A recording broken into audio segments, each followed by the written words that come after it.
কবরে তো প্রশ্ন সবাইকেই করা হবে, কিন্তু এমন কিছু মানুষ রয়েছে যে মানুষগুলোর কবরে কোনো প্রশ্ন করা হবে না, তার মানে ডিরেক্ট জান্নাত। আরো জোরে বলেন, খুশির খবর না? খুশির। শুনেন, পরীক্ষা দিয়া পাশ করা আর একটা হচ্ছে পরীক্ষা ছাড়াই পাশ করে ফেলা। পরীক্ষা ছাড়াই পাশ করা, এটা কোনো হিসাব নিকাশ নাই, ডাইরেক্ট জান্নাত। সুবহানাল্লাহ বলেন। এরকম আল্লাহ রাসূল সাল্লাল্লাহু আলাইহি ওয়াসাল্লাম 7 শ্রেণীর মানুষের কথা বলেছে যাদের কবরের জিন্দেগিতে কোনো প্রশ্ন হবে না। মারা গেছে, দাফন হয়ে গেছে, আল্লাহর পক্ষ থেকে ঘোষণা হয়ে গেছে, ফায়ুনাদি মুনাদিম মিনাস সামা, আকাশ থেকে আহ্বানকারী আল্লাহ বলবে, ওই ফেরেশতারা কি হয়েছে? আমার বান্দার উপরে আমি খুশি আছি, ফাআফরিশু মিনাল জান্নাহ, তার জন্য জান্নাতের বিছানাটি একটু বিছিয়ে দাও। জান্নাতের বিছানা বিছিয়ে দিল। এবার বলতেছে, আল্লাহ জান্নাতের ঘরটার লেগে কত বড় দিব? আল্লাহ সুবহানাহু ওয়া তাআলা বলবে, ওর দৃষ্টি যত দূর যায় এর জান্নাতের ঘরটা তত বড় বানায় দাও। শুনেন, দৃষ্টি তো মিনিমাম 1-1.5 কিলো যাইতে পারে যদি ফাঁকা জায়গা হয়, যায় না? দূরে যাইতে পারে। কক্সবাজার সমুদ্রে যারা গিয়েছেন, এ পাশ থেকে ওই পাশ তাকাইলে মনে হয় খালি সমুদ্রের সাথে আকাশ মিলে গেছে। একবার মনে হয় যে সমুদ্রের আকাশ চুমা দিচ্ছে, আর একবার মনে হয় আকাশ সমুদ্রের চুমা দিচ্ছে, ঠিক না? এই যে এত বিশাল বিস্তর এলাকা, আপনার দৃষ্টি যত দূর যাবে আল্লাহ বলবে যে এর জান্নাতের বাড়িটা তত বড় বানায় দে, এর ঘুম পড়ায় দেয়। সুবহানাল্লাহ। তারা কারা? দেখেন, 1 নম্বর আল্লাহ রাসূল বিশ্বনবী সাল্লাল্লাহু আলাইহি ওয়াসাল্লাম বলছেন, ইসলামী রাষ্ট্রের ভূখণ্ড বা সীমান্ত যে সমস্ত সেনারা পাহারা দেয়, এই ভূখণ্ডকে রক্ষার জন্য যারা জালেমের হাতে, আততায়ীর হাতে যারা শহীদ হয়, আল্লাহ রাব্বুল আলামিন এই মানুষগুলোকে কবরের জিন্দেগিতে কোনো প্রশ্ন করবেন না। বলুন সুবহানাল্লাহ।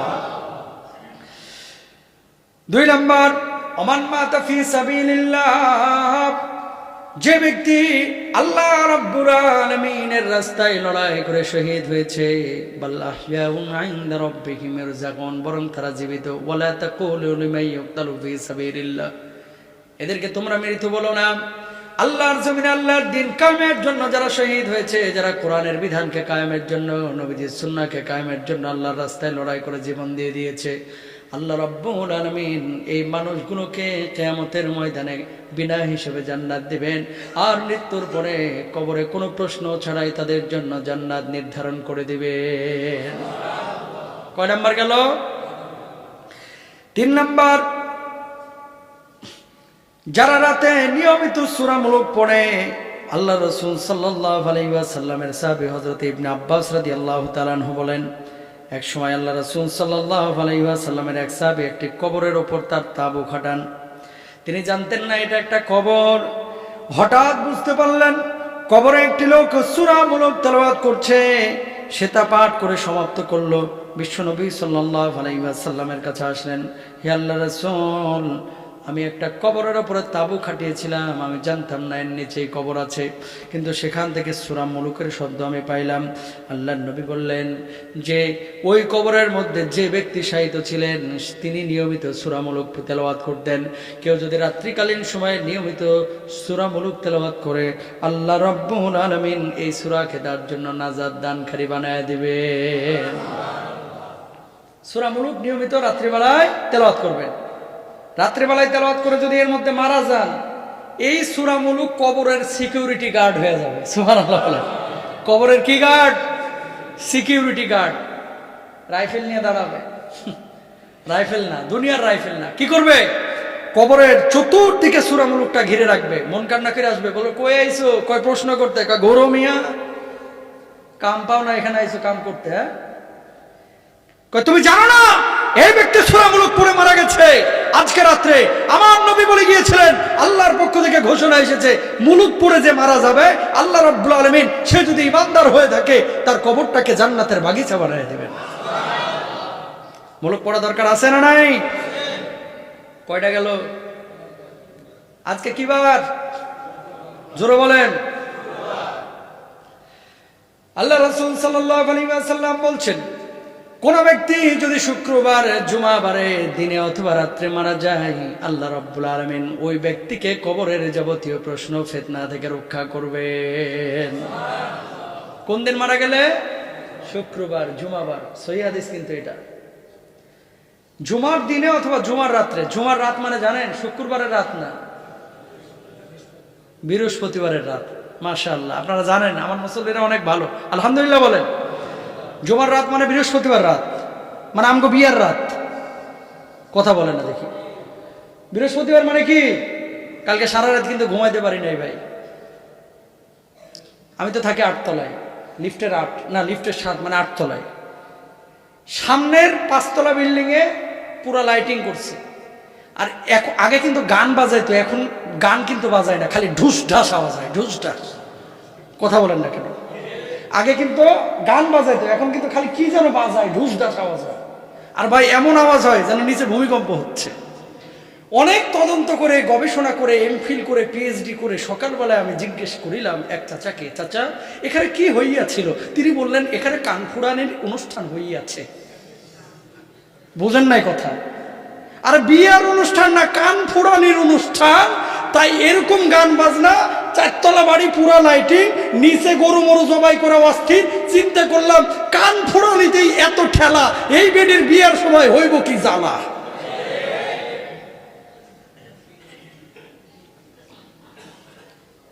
কথা ঠিক কিনা? কান ফুরানিতেই সারা রাতের ঘুম হারাম, পুরা অস্থির। তাহলে এটার যখন বিয়ে হবে, আল্লাহ এরা হেদায়েত দান করো, আমিন বলেন। বাচ্চার তো আর দোষ নাই, দোষ হচ্ছে বুড়িয়াগুলার। তোরা কে কইছে কান ফুরানিতে এত বড় আওয়াজ করতে? সারা পৃথিবীর বুকে এত আইন আছে, বাংলাদেশেও হয়তো বা আছে, বিশ্বাস করেন এই জায়গাটায় কেউ প্রয়োগ করতে পারে না। কই একদিনই তো, আরে কত মানুষ তাহাজ্জুদের নামাজ ফজর পর্যন্ত পিটাইছে, ফজর পর্যন্ত। কানের মধ্যে যে ভাইরাস হবে না, তখন আবার হুজুরের কাছে দৌড়াইবে পানি পড়ার লেগে। কথা বলেন না কেন? এখন এগুলো করবে, মানুষের মনে কষ্ট দিবে, আর হুজুরের কাছে দৌড়ে আসবে কখন? যখন ভাইরাস ঢুকবে। আল্লাহ হেদায়েত দান করুক। এই সমস্ত মুসল্লিরা, ভাইরা আমার, আপনাদের কাছে রিকোয়েস্ট, গানের যদি এত শুনতেই আপনার মন চায়, ঢুস ঢাস আওয়াজ যদি এতই ভালো লাগে, নিজের লুঙ্গির নিচে দিয়ে রাখেন বক্স। আল্লাহ দোহাই লাগে অন্য মানুষের কষ্ট দিয়েন না। কথা বলেন না কেন? আপনি জানেন আমার মাথায় মুগুর দিয়ে মারলেও এত কষ্ট হইতো না, সারা রাত যে কষ্টটা হয়েছে। শুধু আমার বলে না, এরকম অনেক মুরব্বী আছে যারা সহ্যই করতে পারে না, এদেরও কষ্ট হয়েছে, ঠিক কিনা? তো আপনি আর একজনরে কষ্ট দিয়ে নিজে ঢুস ঢাস, ঢুস ঢাস কি কয় এটা? ডিজে না কি মনে হয় কয়? হ্যাঁ ডিজে। কোন গান নাই কিন্তু, খালি দেখছি যে ঢুস ঢাস ঢুস ঢাস, আরে চলতেছে, কোনো গান নাই। আস্তাগফিরুল্লাহ, আস্তাগফিরুল্লাহ। কোথায় যাচ্ছি মুসলমান? যে জুমার রাত্রে মৃত্যুবরণ করলে কবর আযাব মাফ, সওয়াল জবাব মাফ। এই জুমার রাত্রে তুমি ঢুস ঢাস আর ডিজে করলা, তোমার মৃত্যু ওই ডিজের সাথেই যেন হয়ে থাকে। আল্লাহ হেদায়েত দান করুক। এই রাত্রে যদি আপনারা বিয়ে শাদীও কেউ করেন, আরেকজনের কষ্ট দেন না প্লিজ, দোহাই লাগে, হাতটা জোর করে বলে। আপনার নাহলে কাম নাই, আজাইরা বসে থাকেন, অনেকের কাম আছে, অনেকে রাত্রে তাহাজ্জুদের নামাজে আল্লাহর কাছে হাত তুলে, বিশ্বাস করেন হাতটা তুলে অনেকে কান্নাকাটি করতেছে, আর তুমি ঢুস ঢাস করতেছো, চোখের পানি প্রত্যেকটা অভিশাপ হয়ে পড়বে। কষ্ট দিয়েন না ভাই। এত গান শুনতে ইচ্ছা হলে নিজের ভিতরে বল্টু লাগায় নিজে শুন, নিজে শুনেন। আরেকজনেরা জোর করে শুনাইতে তোমার বলছে কেডা? কিছু লোক আছে এরকম, স্বভাব খারাপ, নিজে শুনবে বাড়ায় দিয়ে আরেকজনে জোর করে শোনাবে, দেখো আমার বক্স আছে, আমার বক্স আছে, জোর করে শুনাইবে। এই স্বভাব চেঞ্জ করবো ইনশাল্লাহ বলেন, আরো জোরে বলেন। আর যাই হোক, অন্তত আপনারা শুদ্ধ হন ইনশাআল্লাহ। আল্লাহ তৌফিক দান করুক। তো যেখান থেকে কথাটা বলতেছিলাম, জুমার দিনে অথবা রাত্রে যারা মৃত্যুবরণ করবে, এদের কোনো আযাব গজব হবে না। ওমান মাতা ফিল মাদুনি ফাহুয়া শাহীদুন। আল্লাহর নবী, বিশ্ব নবী সাল্লাল্লাহু আলাইহি ওয়াসাল্লাম বললেন, 5 নম্বরে যারা পেটের পীড়ায়, পেটের রোগে আক্রান্ত হয়ে মারা যাবে, আল্লাহ রাব্বুল আলামিন ওই মানুষগুলোকে কবরের ফিতনা থেকে, প্রশ্ন থেকে হেফাজত করবে। এই মানুষগুলো জান্নাতে যাবে। 5 নম্বর। 6 নম্বর, নাবালক শিশু এবং মায়ের গর্ভে মৃত শিশু, এদের কবরে কোনো প্রশ্ন হবে না, এরা জান্নাতি। আরেকটা হাদিসের মধ্যে, তাফসিরের মধ্যে ইবনে কাসির রাহিমাহুল্লাহ লিখছেন, এই বাচ্চাগুলো যখন মারা যাবে এদের রূহগুলো জান্নাতে পাখি হয়ে উড়ে বেড়ায়। বাপ মা যদি আমল নিয়ে কবরে যাইতে পারে, কিয়ামতের ময়দানে আল্লাহর সঙ্গে এরা কি করবে? বোঝাপড়া করবে। আল্লাহ, ছোটবেলায় বাপ মার মায়া মমতা পাই নাই, আজকে যে আপনাই আমাদের জান্নাত দিছেন, আমার বাপ মারে জান্নাতে আমি নিতে চাই। আল্লাহ বলবে, যা বান্দা, ছোটবেলায় মায়া মমতা পাস নাই, আজকে জান্নাতে তোর জন্য আমি তোর বাপ মার ব্যবস্থা করে দিলাম। মাশাআল্লাহ, আর কি লাগে, তাই না? এই জন্য আসলে ছোট বাচ্চা যাদের মারা যায় এরা খুব কষ্ট পায়। হয়তোবা আপনি আমি বুঝি না, যারা হারায় তারা বুঝে। তো প্রিয় ভাইরা আমার, ছোট বাচ্চা যাদের মারা গিয়েছে, আপনারা যদি ঈমান নিয়ে কবরে যাইতে পারেন, এই পুরস্কার রেখেছেন কে? আল্লাহ তাআলা। এরপরে আসেন 7 নাম্বার, পাগল এবং বোকা ব্যক্তি, তারা বুঝে।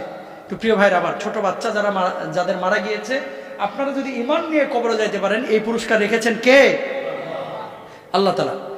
এরপরে আসেন 7 নাম্বার, পাগল এবং বোকা ব্যক্তি। এই জন্য অনেক উলিয়ারা আকাঙ্ক্ষা করতেন যে আল্লাহ, মানুষ না বানায় আমার পাগল বানায় দিতে, আল্লাহ হিসাব হইতো না। আল্লাহ, তুমি আমার একটা পাখি বানায় দিতা, আল্লাহ একটা চতুষ্পদ জন্তু বানায় দিতা। কেন? কারণ এই পাগলের কোনো হিসাব নাই। এদিক থেকে আপনার আমার চাইতে ওরা কিন্তু আগায় রয়েছে। কথা বলেন না কেন? পাগল আপনার আমার চাইতে আগায় আছে। মানুষ যাদের সুস্থ মস্তিষ্কের নিয়ামত আল্লাহ তাআলা দিয়েছেন, এদেরকে যেমন জিজ্ঞাসাও করা হবে, হিসাব নিকাশও হবে, এদের প্রতিদানও হবে অনেক বড়। কিন্তু এই পাগল, তারপরে আপনার বোকা, কিছু বোকা ব্যক্তি আছে না, পাগল না কিন্তু দুনিয়ার কোনো তালি নাই। ধরেন বলছেন যে তুই একটু ফ্যান্টাসির ওখানে যা, তো এই জিনিসটা নিয়ে হাঁটতে হাঁটতে গেছে উত্তরা 10 নম্বর। আছে না এরকম? খালি ভুলে যায়, মন ভোলা বোকা ব্যক্তি, এদের কোনো কি হবে না, হিসাব হবে না। আলহামদুলিল্লাহ বলে। তো এই মানুষগুলো হচ্ছে যাদের কোনো কবরের মধ্যে